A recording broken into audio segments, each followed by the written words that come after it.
안녕하세요, 프리쌤입니다. 네, 이번 시간에는 여름철 화병꽂이를 한번 같이 해볼 건데요. 우리가 길쭉한 이 줄기들 잘라가면서 오래오래 감상하고 싶을 때 우리 병꽂이를 많이 해놓거든요.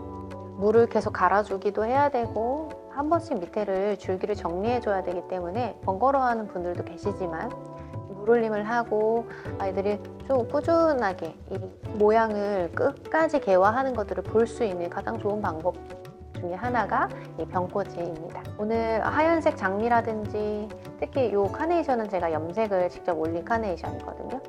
그래서 아예 그냥 완전히 미색, 우리가 하얀색이라고 하는 그 미색에다가 프리저보드 용액을 올려서 이렇게 염색을 올렸는데요. 끝에만 색깔이 바뀔 때 빼서 이 정도의 톤을 만들었어요. 그리고 이렇게 짧아진 수국도 있고 잎설류나 아스파라거스, 이렇게 베로니카, 요즘에 베로니카도 이렇게 길쭉하게 시원해 보이게 잘 나오고 있고요.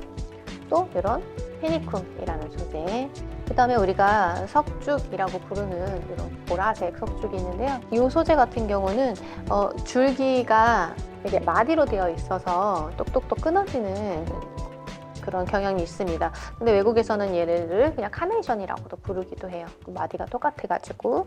그리고 리시안 서스, 라벤더 컬러이기 때문에 얘를 그냥 라벤더 리시안이라고 부르거든요. 이 라벤더 리시안까지 같이 만들어 보겠습니다. 네, 오늘 화병은 우리가 흔히 볼 수 있는 그냥 길쭉한 화병인데 여기만 살짝 이렇게 턱이 있어요. 네.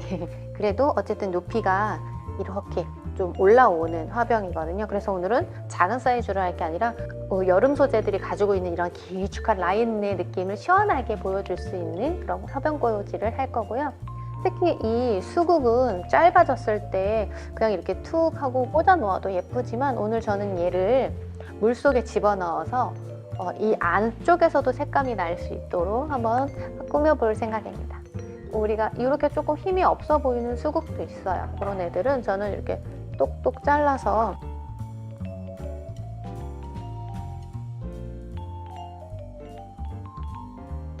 지금은 붕 뜨는데요. 우리가 나무를 넣으면서 조금씩 밑으로 눌러줄 거예요.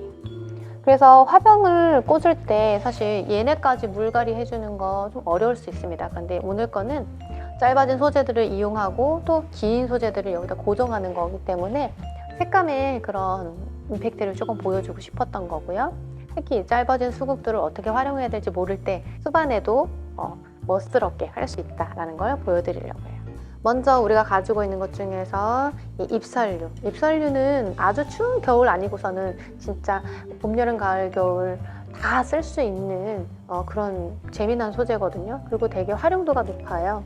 그래서 이렇게 재료들을 씨 있을 때도 쓰고 잎만 있을 때도 쓰고 혹은 단풍이 들었을 때도 쓰고 이렇게 넣어 보겠습니다. 제가 일부러 여기 부분을 잎사귀를 훑었어요. 그래서 라인이 조금 보이게 만들었고, 이런 나무처럼 모든 잎사귀들이 다 붙어 있는 것들 그냥 쓰셔도 좋지만 사실 어느 부분에서는 쉬어가는 느낌으로 라인을 보여주는 것도 괜찮아요. 나무 소재는 이렇게 가위나 칼로 뾰족하게 자르는 것도 좋지만 단면을 많이 넓혀주시고요. 혹은 이렇게 쪼개서 물 올림할 수 있는 부분을 많이 넣어주세요. 자, 잘 고정이 될 거예요. 왜냐면 우리가 화병꽂이 할 때는 테이프나 아니면 스카치 테이프, 이런 투명한 테이프로 그리드를 하는 게 아니기 때문에 고정을 하기가 힘들어요. 아니면 알루미늄 와이어 같은 걸 바꾸겨서 넣는다거나 아니면 낮은 수반이라면 침봉을 넣는다거나 그렇게 치킨 와이어 망을 넣는다거나. 그런데 오늘은 우리가 그냥 수국만을 이용해 가지고 그냥 넣고 있어요. 수국으로만 넣을 때 어떤 느낌이냐면 아랫부분이 좀 뭔가 허전할 때, 줄기만 노출되는 게 좀 재미없을 때, 그럴 때 길게는 못 써서 아쉬운데 어딘가에 들어가면 색깔이 있어서 괜찮을 것 같아, 그럴 경우에 수국을 한번 넣어줘도 되고요. 수국을 거꾸로 꽂아서 물에다가 이렇게 얼굴을 막듯이 그렇게 하는 경우는 가끔 수국이 힘이 없거나 물올림이 원활하지 않았을 때 응급 처치처럼 물통에다가 이렇게 막 박아버리거든요, 수국을. 그럴 때 아이들이 생기가 다시 올라오는 걸 보여요. 오늘은 아예 수국 자체를 그냥 물에다 넣어버렸어요. 근데 그거는 응급처치라기보다는 오늘의 컨셉이라고 생각해 주시면 좋을 것 같아요. 그리고 수국은 거꾸로 봤을 때 수국은 브로콜리처럼 약간 나무 같은 느낌이에요. 그래서 거꾸로 봤을 때 줄기들이 막 뻗어나가는 것들이 보여서 그 사이사이마다 이렇게 줄기들을 고정하기가 참 좋아요. 그쵸? 안 움직이고 딱 이렇게. 오늘 좀 시원하게 보이는 느낌을 해주고 싶어서 설류를 먼저 밖으로, 사방으로 뻗어나가는 느낌으로 꽂아주고 있습니다. 마음에 들지 않으면 사실 빼도 되죠, 화병을. 그게 편하죠, 화병 꽂이는. 자, 위쪽에 가운데도 하나 이렇게 쑥 넣고 싶어요. 화병 꽂이 할 때 이렇게 가운데를 채우고 세우는 게 사실 쉽지가 않잖아요. 수국을 고정 재료로 사용했기 때문에 가능한 거예요. 사방으로 두르기는 하지만 하다가 보면 또 정면이 생기게 되기도 해요. 두꺼운 얼굴들을 먼저 꽂아볼 거예요. 장미는 요즘에 국산 장미들이 얼굴이 작고 대가 굉장히 얇아요. 그래서 그럴 바에는 아예 그냥 미니 장미, 스프레이 장미로 대수가 많이 들어있고 꽃이 많이 달려있는 스프레이 장미를 사시거나 혹은 수입 장미를 사시는 것 같아요.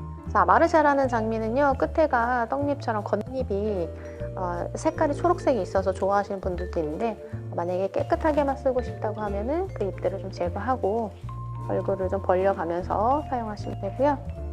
오늘 거는 너무 짧게 쓸 거 아니기 때문에 이 하얀색 장미를 시원하게 밖으로 올려주고 뻗어나가게 해줄 거예요.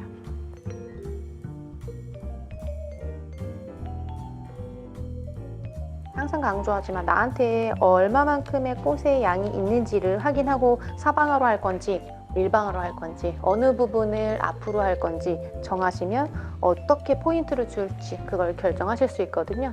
무턱대고 막 처음부터 앞에다가 많이 꽂고 그게 아니라 어느 방향으로 넣을 거다라는 걸 좀 정하고 나면 좀 편해져요.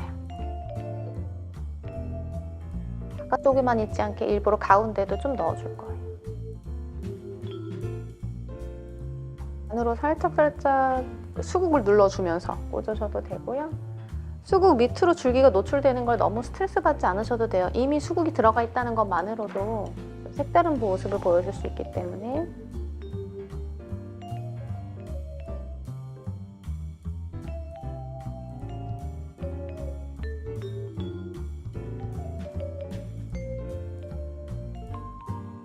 화병꽂이는 줄기 끝이 물에 닿아 있을 정도면 다 괜찮거든요. 그러니까 모든 줄기 끝이 바닥에 다 닿지 않아도 괜찮습니다. 이번에 염색 카네이션도 한번 넣어볼게요. 제가 직접 염색을 했는데 시간에 따라서 색의 진함 이런 것들이 조금 달라져요. 너무 진하게 하고 싶지 않으시면 잘 관찰하고 있다가 빼셔야 돼요.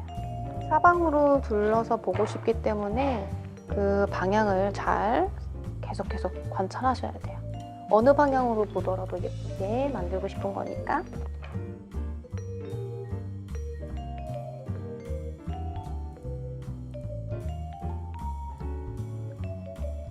네, 덩어리진 얼굴들을 대부분 넣었어요. 우리가 이런 색깔을 넣지 않을 경우에는 제일 흔하게 쓸 수 있는 방법 중에 하나가 투명 OPP를 구겨가지고 길쭉한 톨 베이스 같은 경우는 밑에다가 이렇게 쿠션을 만들어주기도 하거든요. 높이를. 줄기가 다 길지 않을 경우는 끝에까지 이렇게 쭉 들어가지 않아도 되게끔 OPP를 구겨서 이 물통 안에 넣기도 해요. 그러면은 물 안에서 투명 OPP에 구겨진 그런 곡선들 혹은 불투명하게 만들어 놓는 그런 부분들이 굉장히 또 새롭게 보이실 수도 있을 거예요. 자, 이번에는 이 베로니카를 가지고서 조금 더 덩어리진 얼굴들 사이사이에서 시원하게 앞으로 빠지는 역할을 해줄 건데 이 페니쿰도 같은 역할을 하게 돼요. 지금 꽃들보다 더 높고 시원해 보이게.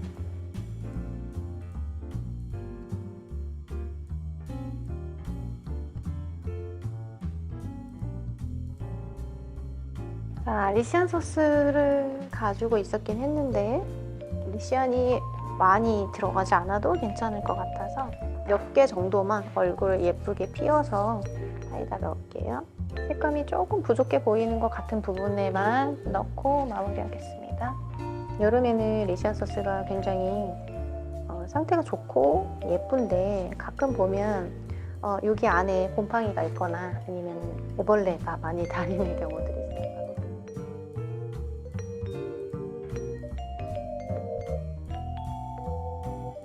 그래도 석죽이 가지고 있는 보라색하고 리시안이 가지고 있는 이 라벤더의 컬러가 느낌이 다르다 보니까 들어가니까 또 예쁜 것 같아요.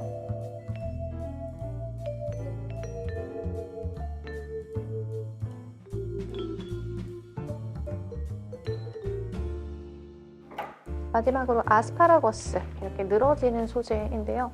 이 늘어지는 소재이지만 이 끝에 부분이 너무 뭉쳐가지고 두꺼워 보이는 거는 이렇게 조금 제거하면서 사용을 할 거예요. 너무 많은 라인을 가지고 있을 때 좀 답답해 보이는 경우들이 있거든요. 이렇게 조금 미스티한 스타일로 하고 싶기 때문에 잘라보았어요. 밖으로 많이 나와도 괜찮고 늘어지게 꽂으셔도 괜찮은데 얘는 좀 뻣뻣해요. 그래서 조금 세워도 될 것 같고요. 아무리 많이 꽂아도 두터운 잎이 메스 잎이 아니기 때문에 모양을 만드는 데 있어서 전혀 부담스럽지 않아요. 그래서 좀 멋스럽게 내려온다거나 처진다거나 그런 걸 할 때 오히려 많이 사용을 하죠. 이렇게 텐션이 너무 좋으네요. 그러면 그냥 세워도 상관없습니다. 그래도 물에 들어가는 부분은 잎사귀는 떼고 이쪽에 조금 가라앉은 것 같으니까 이쪽에서 넣어볼게요. 뭐 한 개 아니라 두 개, 여러 개 꽂아도 괜찮은데 너무 과하면 또 내가 포인트를 주고 싶은 거에서 투머치 할 수 있으니까 한두 개 정도만 꽂아주고 정리하고 나머지는 아래쪽에 받침 정도만 하고 마무리할게요. 네, 이렇게 화병을 한번 만들어 봤는데요. 우리가 이렇게 수국이, 짧아진 수국이 없을 때 아까 제가 얘기한 것처럼 와이어를 감아서 넣는다거나 아니면은 이런 청량감을 더해주기 위해서 이런 투명한 화병 안에는 우리가 색깔 돌멩이 혹은 뭐 수정 같은 거를 넣어서 혹은 우리가 바닷가에 같이 식구들이랑 놀러 갔다 왔을 때 주웠던 돌멩이라든지 소라껍질 같은 거를 넣었을 때 여름에 화병 꽂을 때 느낌을 더 많이 줄 수가 있을 것 같아요. 이 소재들이 가지고 있는 이 특징을 잘 살려서 낮은 수반이든지 길쭉한 수반이든지 만약에 그런 거 아무것도 없어요 선생님, 그러면은 투명 OPP라도 뿌겨서 안에다 넣어주시면 오히려 두꺼운 혹은 나무 소재를 고정하시기가 더 재밌으실 거예요. 더운 여름날 잘 건강하게 잘 나으셨으면 좋겠고요. 꽃과 같은 여러분들 항상 응원하겠습니다. 감사합니다.